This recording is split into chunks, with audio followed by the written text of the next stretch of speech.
So yun guys, good morning. So nandito tayo ngayon sa T-Flex. So ang dala natin is Expander Cross na 2-tone.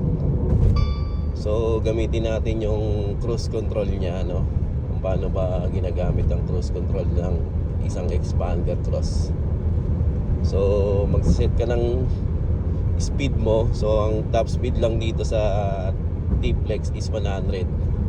So lagay natin sa 100. Yan.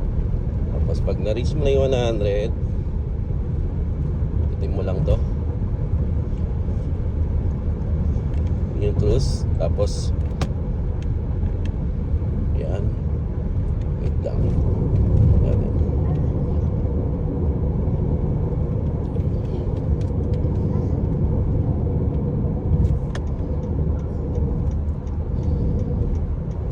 Pambatik na tayo.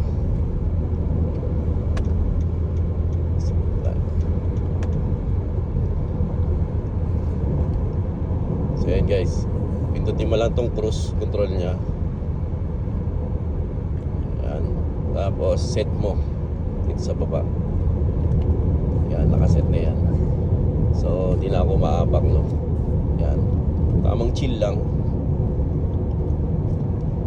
Yan, diba, 100 lang tayo. 102. Yan, 103. Umaangat lang siya na konti pag nag-ano siya, revolution, pag hindi kaya ng makina. Pero pumabalik din siya agad sa kung ano isinet mo. Then try natin apakan, acceleration.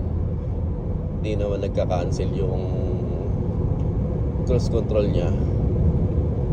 Pag brake, yan, nawawala yung cruise control, nag-o-off, diba? Tapos RES natin, yan, balik siya sa kung anong speed kanina. Yan.